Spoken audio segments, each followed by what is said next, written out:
que nous avons eu la chance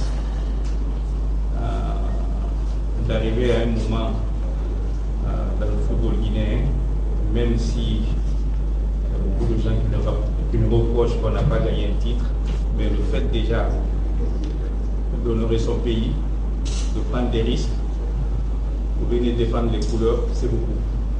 Et après, vous savez, gagner un trophée, il faut avoir des leaders dans tous les domaines, que ce soit le chef suprême. Et nous, notre génération, malheureusement, on a connu des moments glorieux et des moments difficiles aussi. Je pense que de 90 jusqu'en 2004, si la Guinée, on était un peu visionnaire, on pouvait organiser une Coupe d'Afrique des Nations à notre époque, parce qu'on avait, moi quand je revois jusqu'à présent les images du AFIA 77, même le Horea et l'ASPAG aussi, qui ont bercé notre jeunesse, nous on les adorait. Moi je suis né à Almamia, il y avait Papa Camara qui habitait dans notre quartier là-bas, tous les soirs. On se lavait, on partait, on le regardait quand il rentrait des entraînements. Et j'ai eu la chance de jouer avec certains de la FIA 77 dans mes débuts. Et je pense qu'à cette période, on pouvait organiser une Coupe d'Afrique des Nations. Parce qu'organiser un événement ou une Coupe d'Afrique des Nations, il faut prévoir sportivement en organisant, est-ce que vous avez une équipe nationale qui peut aller loin? Mais vous savez, la plupart des pays qui organisent un événement continental, ils ont des avantages. Et malheureusement, on est tombé à une période où le général paix à son âme, il est tombé malade. Je pense que ça a peu freiné notre évolution au sein sur le plan, je dirais, résultat au sein de l'équipe nationale.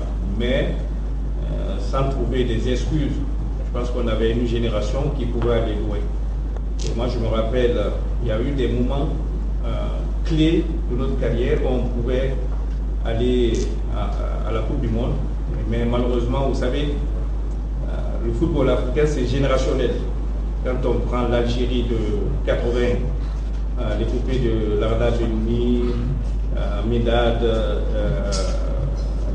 Rabat Madjer, et de 80 jusqu'en 90, ils ont dominé sur le plan international le football africain.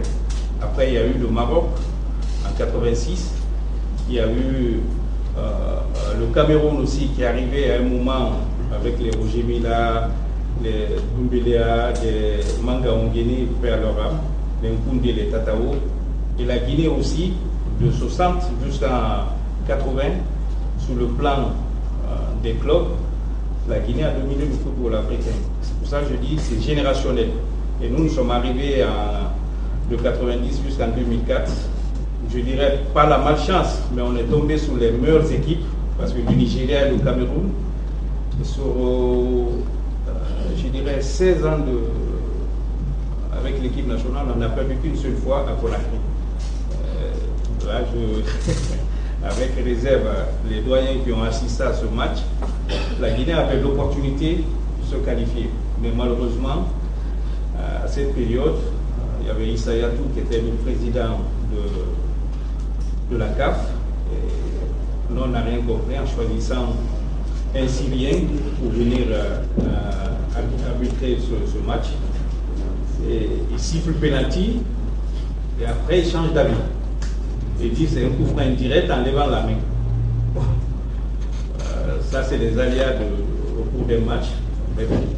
Je pense que les périodes-là, on est tombé sur des générations exceptionnelles qui nous ont barré cette route.